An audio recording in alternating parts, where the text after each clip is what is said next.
Australia versus west Indies second one day. So இன்றைக்கி நடந்துச்சு. இந்த மேட்ச்சில் பார்த்தீங்கன்னா ஆஸ்திரேலியா ஃபஸ்ட் பேட்டிங் பண்ணாங்க. ஃபஸ்ட் பேட்டிங்கில் ஆஸ்திரேலியா இறங்கினோன்னே டப்புன்னு விக்கெட் எடுத்துட்டாங்க வெஸ்ட் இண்டீஸ். ஸோ ஏற்கனவே டெஸ்ட் மேட்சையும் ஜெயிச்சிருக்காங்க. ஸோ இந்த வாட்டி ஒன் டேலையும் நல்லா பண்ணுவாங்க அப்படின்னு பார்த்தோம். பட் இருந்தாலும் அதுக்கப்புறம் வந்து கேமரூன் கிரீன் அண்டு மார்னஸ் லபுஸ் செஞ்சவங்களாம் நின்று விளாண்டாங்க ஓரளவுக்கு.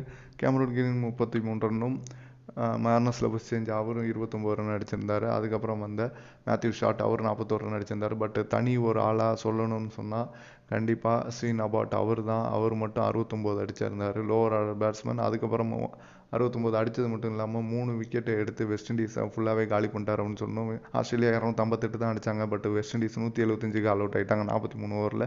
ஸோ 2 மேட்ச் அவங்களே ஜெயிச்சிட்டாங்க. 3 மேட்ச் சீரீஸில் 2 மேட்ச் ஜெயிச்சு 2-0 அப்படின்னு லீடில் இருக்காங்க. 3ஆவது மேட்ச் அவங்க ஜெயிப்பாங்களா இல்லை வெஸ்ட் இண்டீஸ் ஜெயிப்பாங்களான்னு பொறுத்து வந்து பார்ப்போம். இதான் நீங்கள் நம்ம சேனலுக்கு ஃபஸ்ட் டைம் இருக்கீங்கன்னா மறக்காமல் சப்ஸ்கிரைப் பண்ணுங்கள், லைக் பண்ணுங்கள், ஷேர் பண்ணுங்கள், கமெண்ட் பண்ணுங்கள். தேங்க்யூ.